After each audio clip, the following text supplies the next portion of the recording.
2. Globe, अक्षांश एवं देशांतर। पिछले अध्याय में आप पढ़ चुके हैं कि हमारी पृथ्वी गोलाकार नहीं है। यह उत्तर एवं दक्षिण ध्रुवों पर थोड़ी चपटी तथा मध्य में थोड़ी उभरी हुई है। क्या आप कल्पना कर सकते हैं कि यह कैसी दिखती है? इस संबंध में जानकारी प्राप्त करने के लिए आप अपनी कक्षा में सावधानीपूर्वक ग्लोब को देखिए। ग्लोब पृथ्वी का लघु रूप में एक वास्तविक प्रतिरूप है। चित्र 2.1। चित्र 2.1 ग्लोब। आओ कुछ करके सीखें। एक बड़ा सा गोलाकार आलू या गेंद लें। स्वेटर बुनने वाली सलाई को इसके अंदर घुसा दें। यह सलाई ग्लोब पर दर्शाए गए अक्ष के अनुरूप है। अब आप इस आलू या गेंद को उसके अक्ष पर बाएं से दाएं घुमा सकते हैं। ग्लोब विभिन्न आकार एवं प्रकार के हो सकते हैं। बड़े ग्लोब, जो आसानी से एक स्थान से दूसरे स्थान नहीं ले जाए जा सकते, पॉकेट में रखने योग्य छोटे ग्लोब तथा गुब्बारे जैसे ग्लोब, जिनमें हवा भरी जा सकती है एवं आसानी से एक स्थान से दूसरे स्थान ले जाए जा सकते हैं। ग्लोब स्थिर नहीं होते हैं। इसे उसी प्रकार घुमाया जा सकता है जैसे कुम्हार का पहिया या लट्टू घूमता है। ग्लोब पर देशों, महाद्वीपों तथा महासागरों को उनके सही आकार में दिखाया जाता है। पृथ्वी के समान किसी गोले पर किसी बिंदु की स्थिति का वर्णन करना कठिन है। अब प्रश्न यह उठता है कि इस पर किसी स्थान की स्थिति कैसे बताई जा सकती है। इसके लिए हमें कुछ बिंदुओं एवं रेखाओं के संदर्भ की आवश्यकता होती है। आप देखेंगे कि एक सुई ग्लोब में झुकी हुई अवस्था में स्थित होती है, जिसे अक्ष कहा जाता है। ग्लोब पर वे दो बिंदु जिनसे होकर सुई गुजरती है, उत्तर तथा दक्षिण ध्रुव हैं। ग्लोब को इस सुई के चारों ओर पृथ्वी की भांति पश्चिम से पूर्व की ओर घुमाया जा सकता है। लेकिन याद रखें, इन दोनों में एक अंतर है।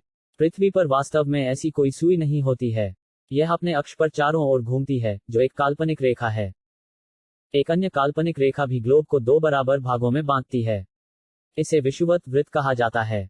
पृथ्वी के उत्तर में स्थित आधे भाग को उत्तरी गोलार्ध तथा दक्षिण वाले आधे भाग को दक्षिणी गोलार्ध कहा जाता है। ये दोनों बराबर के आधे भाग होते हैं। इस प्रकार विषुवत वृत्त पृथ्वी पर एक काल्पनिक वृत्त बनाती है एवं यह पृथ्वी पर विभिन्न स्थानों की स्थिति बताने का सबसे महत्वपूर्ण संदर्भ बिंदु है। विषुवत वृत्त से ध्रुवों तक स्थित सभी समानांतर वृत्तों को अक्षांश समानांतर रेखाएं कहा जाता है।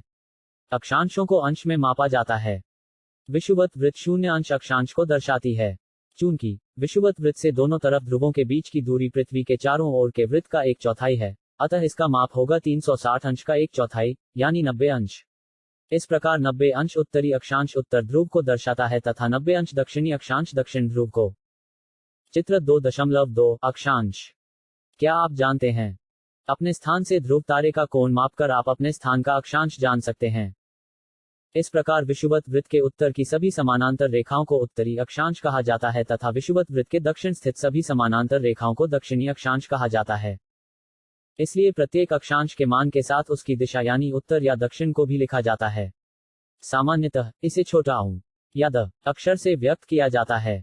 उदाहरण के लिए, महाराष्ट्र में चंद्रपुर एवं ब्राजील, दक्षिण अमेरिका में बेलो होरिज़ोंटे दोनों एक ही अक्षांश 20 अंश पर स्थित हैं। लेकिन चंद्रपुर विषुवत वृत्त के 20 अंश उत्तर में एवं बेलो होरिज़ोंटे विषुवत वृत्त के 20 अंश दक्षिण में स्थित है। इसलिए हम कहते हैं कि चंद्रपुर 20 डिग्री छोटा ऊ अक्षांश पर तथा बेलो होरिज़ोंटे 20 डिग्री द अक्षांश पर स्थित है। चित्र 2.2 से स्पष्ट है कि जैसे जैसे हम विषुवत वृत्त से दूर जाते हैं, अक्षांशों का आकार घटता जाता है। चित्र 2.3 महत्वपूर्ण अक्षांश एवं तापकटिबंध। महत्वपूर्ण अक्षांश समानांतर रेखाएं। विषुवत वृत्त 0 डिग्री, उत्तर ध्रुव 90 डिग्री छोटा ऊ तथा दक्षिण ध्रुव 90 डिग्री द के अतिरिक्त 4 महत्वपूर्ण अक्षांश समानांतर रेखाएं और भी हैं। ये हैं: 1. उत्तरी गोलार्ध में कर्क रेखा 23.1/2 डिग्री छोटा ऊ 2. दक्षिणी गोलार्ध में मकर रेखा 23.1/2 डिग्री द 3. विषुवत वृत्त के 66.1/2 डिग्री उत्तर में उत्तर ध्रुव वृत्त 4. विषुवत रेखा के 66.1/2 डिग्री दक्षिण में दक्षिण ध्रुव वृत्त। पृथ्वी के तापकटिबंध। कर्क रेखा एवं मकर रेखा के बीच के सभी अक्षांशों पर सूर्य वर्ष में एक बार दोपहर में सिर के ठीक ऊपर होता है। इसलिए इस क्षेत्र में सबसे अधिक ऊष्मा प्राप्त होती है तथा इसे उष्णकटिबंध कहा जाता है। कर्क रेखा तथा मकर रेखा के बाद किसी भी अक्षांश पर दोपहर का सूर्य कभी भी सिर के ऊपर नहीं होता है। ध्रुव की तरफ सूर्य की किरणें तिरछी होती जाती हैं। इस प्रकार उत्तरी गोलार्ध में कर्क रेखा एवं उत्तर ध्रुव वृत्त तथा दक्षिणी गोलार्ध में मकर रेखा एवं दक्षिण ध्रुव वृत्त के बीच वाले क्षेत्र का तापमान मध्यम रहता है। इसलिए इन्हें शीतोष्ण कटिबंध कहा जाता है। उत्तरी गोलार्ध में उत्तर ध्रुव वृत्त एवं उत्तरी ध्रुव तथा दक्षिणी गोलार्ध में दक्षिण ध्रुव वृत्त एवं दक्षिणी ध्रुव के बीच के क्षेत्र में ठंड बहुत होती है, क्योंकि यहां सूर्य क्षितिज से ज्यादा ऊपर नहीं आ पाता है। इसलिए ये शीत कटिबंध कहलाते हैं। चित्र 2.4 अ सीधी सतह पर टॉर्च का प्रकाश तेज तथा कम क्षेत्र पर फैलता है। चित्र 2.4 ब तिरछी सतह पर टॉर्च का प्रकाश कम तेज परंतु अधिक क्षेत्र में फैलता है। देशांतर क्या है? किसी स्थान की स्थिति को बताने के लिए उस स्थान के अक्षांश के अतिरिक्त कुछ और जानकारियों की आवश्यकता भी होती है।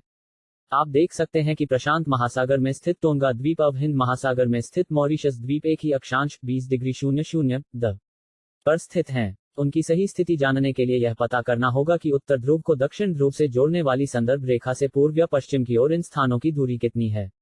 इन संदर्भ रेखाओं को देशांतरीय याम्योत्तर कहते हैं तथा उनके बीच की दूरी को देशांतर के अंशों में मापा जाता है। प्रत्येक अंश को मिनट में तथा मिनट को सेकंड में विभाजित किया जाता है। ये अर्धवृत्त हैं तथा उनके बीच की दूरी ध्रुवों की तरफ बढ़ने पर घटती जाती है एवं ध्रुवों पर शून्य हो जाती है, जहां सभी देशांतरीय याम्योत्तर आपस में मिलती हैं।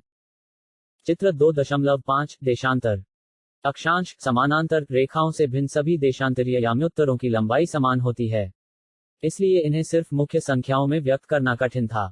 तब सभी देशों ने निश्चय किया कि ग्रीनिच, जहां ब्रिटिश राजकीय वेधशाला स्थित है, से गुजरने वाली याम्योत्तर से पूर्व और पश्चिम की ओर गिनती शुरू की जाए। इस याम्योत्तर को प्रमुख याम्योत्तर कहते हैं। इसका मान 0 डिग्री देशांतर है तथा यहां से हम 180 डिग्री पूर्व या 180 डिग्री पश्चिम तक गणना करते हैं। प्रमुख याम्योत्तर तथा 180 डिग्री याम्योत्तर मिलकर पृथ्वी को दो समान भागों, पूर्वी गोलार्ध एवं पश्चिमी गोलार्ध में विभक्त करती है। इसलिए किसी स्थान के देशांतर के आगे पूर्व के लिए अक्षर पू तथा पश्चिम के लिए अक्षर प का उपयोग करते हैं। यह जानना रोचक होगा कि 180 डिग्री पूर्व और 180 डिग्री पश्चिम याम्योत्तर एक ही रेखा पर स्थित हैं। अब ग्लोब पर अक्षांश, समानांतर रेखाओं एवं देशांतरीय याम्योत्तरों के द्वारा बनी ग्रिड को देखो।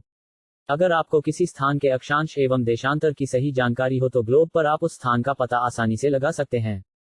उदाहरण के लिए, असम में धुबरी 26 डिग्री छोटाऊ अक्षांश एवं 90 डिग्री पू देशांतर पर स्थित है। अब उस बिंदु को देखें जहां ये दोनों रेखाएं एक दूसरे को काटती हैं। यह बिंदु धुबरी की सही स्थिति होगा। आओ कुछ करके सीखें। एक वृत्त खींचिए। मान लीजिए कि प्रमुख याम्योत्तर इसे दो बराबर भागों में बांटती है। पूर्वी गोलार्ध एवं पश्चिमी गोलार्ध को रंग कर नामांकित कर दीजिए।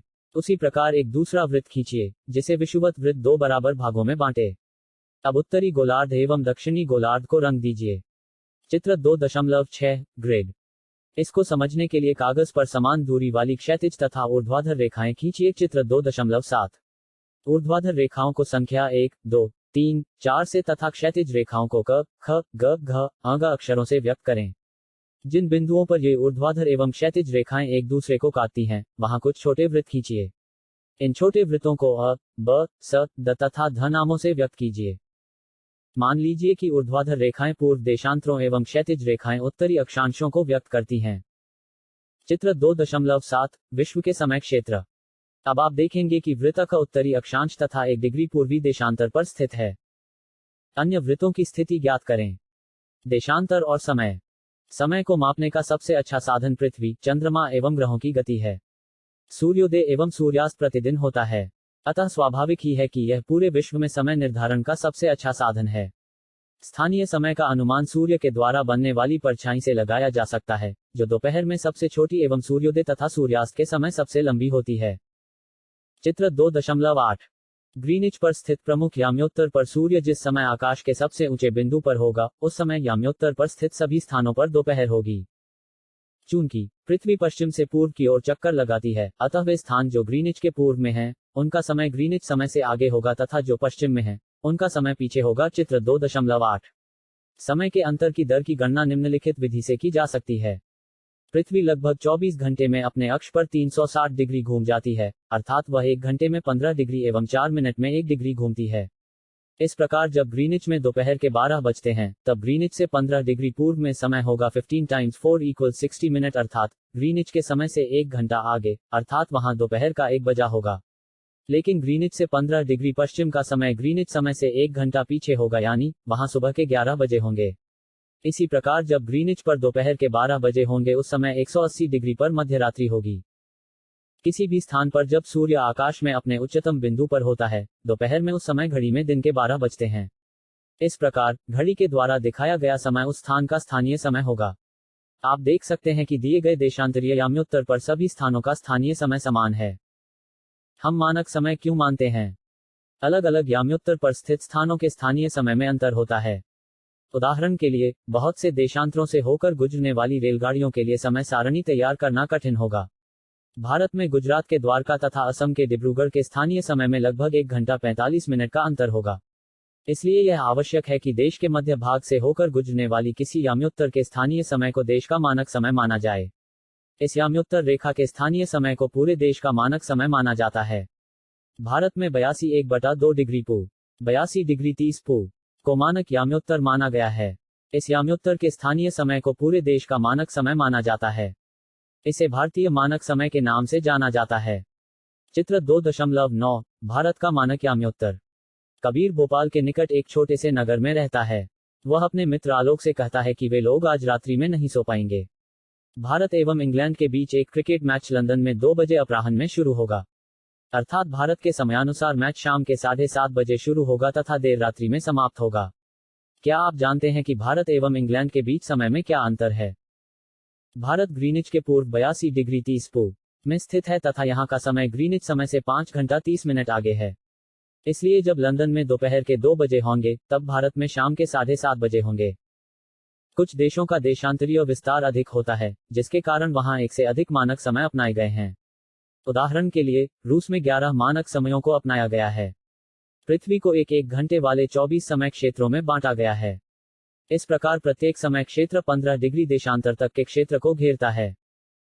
अभ्यास 1. निम्नलिखित प्रश्नों के उत्तर संक्षेप में दीजिए। पृथ्वी का सही आकार क्या है? ग्लोब क्या है? कर्क रेखा का अक्षांशीय मान क्या है? पृथ्वी के 3 ताप कटिबंध कौन से हैं? अक्षांश एवं देशांतर रेखाएं क्या हैं? ऊष्मा की सबसे अधिक मात्रा उष्ण कटिबंध क्यों प्राप्त करते हैं? जब भारत में शाम के 5:30 बजते हैं, तब लंदन में दोपहर के 12 क्यों बजते हैं? 2. सही उत्तर चिन्हित कीजिए। प्रमुख याम्योत्तर का मान है क 90 डिग्री ख 0 डिग्री ग 60 डिग्री। शीत कटिबंध किसके नजदीक पाया जाता है? क ध्रुवों ख विषुवत वृत्त ग कर्क रेखा। देशांतरों की कुल संख्या है क 360 ख 180 ग 90। दक्षिण ध्रुव वृत्त स्थित है क उत्तरी गोलार्ध में, ख दक्षिणी गोलार्ध में, ग पूर्वी गोलार्ध में। ग्रिड किसका जाल है? क अक्षांशों, समानांतर रेखाओं एवं देशांतरीय याम्योत्तरों का। ख कर्क रेखा एवं मकर रेखा का। ग उत्तर ध्रुव एवं दक्षिण ध्रुव का। 3. खाली स्थान भरें। मकर रेखा अंडस्को अंडस्को अंडस्को अंडस्को अंडस्को अंडस्को अंडस्को अंडस्को अंडस्को अंडस्को अंडस्को अंडस्को अंडस्को अंडस्को अंडस्को अंडस्को अंडस्को पर स्थित है। भारत का मानक याम्योत्तर अंडस्को अंडस्को अंडस्को अंडस्को अंडस्को अंडस्को अंडस्को अंडस्को अंडस्को अंडस्को अंडस्को अंडस्को अंडस्को अंडस्को अंडस्को अंडस्को अंडस्को है। 0 डिग्रीज याम्योत्तर को अंडस्को अंडस्को अंडस्को अंडस्को अंडस्को अंडस्को अंडस्को अंडस्को अंडस्को अंडस्को अंडस्को अंडस्को अंडस्को अंडस्को अंडस्को अंडस्को अंडस्को के नाम से जाना जाता है। देशांतरों के बीच की दूरी अंडस्को अंडस्को अंडस्को अंडस्को अंडस्को अंडस्को अंडस्को अंडस्को अंडस्को अंडस्को अंडस्को अंडस्को अंडस्को अंडस्को अंडस्को अंडस्को की तरफ घटती जाती है। उत्तर ध्रुव वृत्त अंडस्को अंडस्को अंडस्को अंडस्को अंडस्को अंडस्को अंडस्को अंडस्को अंडस्को अंडस्को अंडस्को अंडस्को अंडस्को अंडस्को अंडस्को अंडस्को अंडस्को गोलार्ध में स्थित है। आओ कुछ करें। 1. पृथ्वी के अक्ष, विषुवत वृत्त, कर्क रेखा एवं मकर रेखा, उत्तर ध्रुव वृत्त तथा दक्षिण ध्रुव वृत्त को दर्शाते हुए एक चित्र बनाएं। आओ खेलें। 1. कार्डबोर्ड पर समान आकार लगभग 3 सेकंड मी त्रिज्या वाले के 6 वृत्त बनाकर उन्हें काट लें। उसके व्यासों उ, द, पु, प तथा 23 डिग्री कोणों को वृत्त के प्रत्येक भाग में चिन्हित करें जैसा कि चित्र में दिखाया गया है। अब छोटा उ एवं द रेखा पर उन वृत्तों को एक दूसरे के ऊपर रखकर छोटा उ, द रेखा को सिल दें। अब 12 अर्धवृत्त बनते हैं। मान लें कि एक अर्धवृत्त ग्रीनिच याम्योत्तर प्रमुख याम्योत्तर जो 0 डिग्री को दर्शाता है। यहां से छठा अर्धवृत्त 180 डिग्री याम्योत्तर होगा। दोनों तरफ 0 डिग्री तथा 180 डिग्री के बीच 5 अर्धवृत्त होंगे, जो 180 डिग्री की दूरी पर पूर्व एवं पश्चिम देशांतर हैं। ध्रुवों को दिखाने के लिए छोटा उ, द रेखा के दोनों छोरों पर पिन लगा दें। पूर्व पश्चिम बिंदुओं को छूता हुआ एक रबर बैंड लगा दें, जो कि विषुवत वृत्त को दर्शाएगा। पु, प बिंदुओं के 23 डिग्री उत्तर एवं दक्षिण बिंदुओं पर 2 रबर बैंड लगा दें, जो कटिबंधों को दर्शाएंगे।